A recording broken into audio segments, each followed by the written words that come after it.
ओम नमः शिवाय मंडळी. ओम नमः शिवाय मंडळी. शंका समाधान या कार्यक्रमासाठी मी संगमेश्वर गिरी श्री क्षेत्र ओंकारेश्वर देवस्थान बिलोद्यान जानेगाव इथून आपलं सर्वांचं हार्दिक स्वागत करतो. मंडळी, आज तुम्हाला एक विशेष सांगायचं म्हणजे की बऱ्याच वेळेस काय झालंय की आपल्या मनोकामना, आपण बरेच जण मनोकामना पूजा करत आहात, त्यांच्या मनोकामना पूर्ण झाल्यात. खूप काही लोक आहेत. आणि मनोकामना पूर्ण झाल्यानंतर ते आपल्याला विचारतात की आता मनोकामना पूर्ण झाली आमची, आता यापुढे काय करायचं. आणि ज्यांच्या बरेच दिवस झाल्यात तरी त्यांनी चौकशी बी न केल्यात, पुन्हा नंतर चौकशी करतात 4-4 महिन्यानं, 5-5 महिन्यानं, की असा आम्हाला त्रास होता, अगर असा व्यत्यय व्हायला लागला आहे. त्याचं कारणच सांगतो तुम्हाला. काय होतं की तुमची मनोकामना पूर्ण झाली. तुमची मनोकामना पूर्ण झाल्यानंतर तुम्हाला आपल्या श्री ओंकारेश्वरला एक मनोकामना पूर्ण पूजा म्हणून एक असते. इथे पूजा नाही करणं झाली तर कमीत कमी एक अभिषेक तरी करावा लागतो. अभिषेक, आपली मनोकामना पूर्ण झाल्यानंतर अभिषेक करावा लागतो.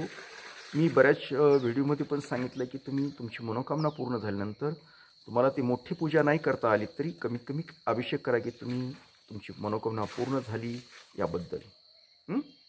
तर होत नाही असं बऱ्याच जण करतात बी, तसं नाही.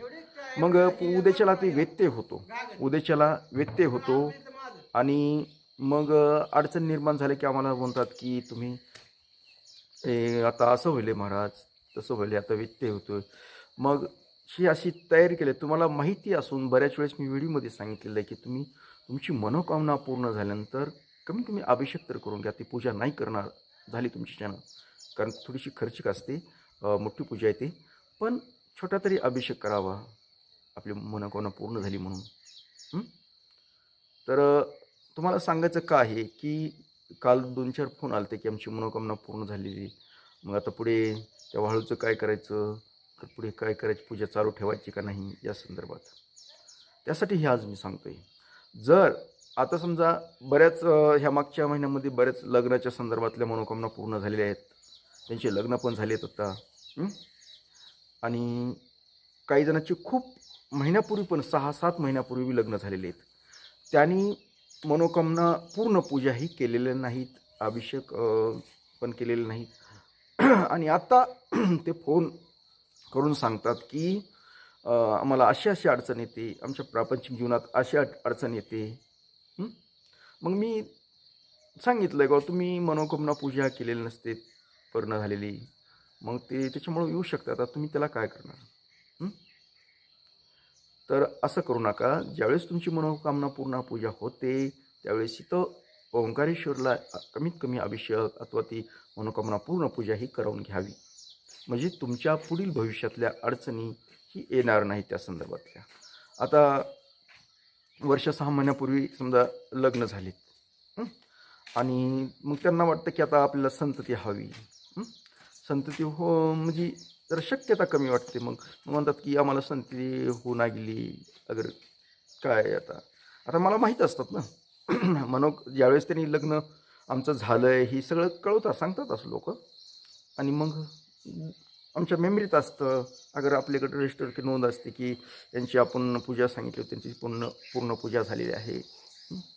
मग विचारतात अशी अडचण येते, आमच्या प्रपंच जीवनात नवरा बायकोच जमत नाही, काही ना काही अशा काही असतात. मग सगळ्यात मुख्य कारण म्हणजे तुम्ही ज्या देवाकडून ची मनोकामना करून घेतली तुमची, त्याला तुम्ही विसरतात.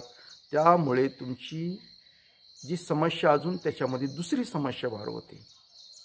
जरी लग्नासाठी तुम्ही मनोकामना केली होती आणि ती पूर्ण झाली, त्यानंतर तुम्ही अभिषेक केला नाही, तर तुमच्या प्रापंच जीवनामध्ये अडचणी निर्माण होतात, नवरा बायकोत पटत नाहीत, बरेच संघर्ष निर्माण होतात, परत आमच्याकडेच येतात. एक लक्षात येत नाही तुमच्या, की आपण ज्या ईश्वराकडून ज्याकडून ही मागणी मागितली आहे ती आपली मनोकामना पूर्ण करण्यासाठी, ती जर तुम्ही पुन्हा परत विसरतात त्या ईश्वराला, तर कसं मग पुढे आम्ही तरी काय करू शकतो? तर असो, मला जाता जाता एवढंच सांगायचं आहे. एकतर माझी तब्येत ठीक नाही, पण फोन खूप येत होते. मी 2 दिवस व्हिडिओ पण टाकलेला नाही या कारणास्तव. तर तुम्हाला सांगायचं आहे की तुमच्या जर मनोकामना पूर्ण झाल्या असत्या तर ती मनोकामना पूजा करून घ्या, अथवा कमीत कमी अभिषेक तरी श्री ओंकारेश्वर देवाला करा, एवढंच तुम्हाला विनंती. तर मंडळी, आता आपला निरोप घेतो.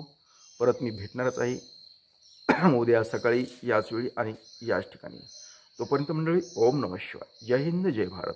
सुखी राहा आणि समाधानी राहा.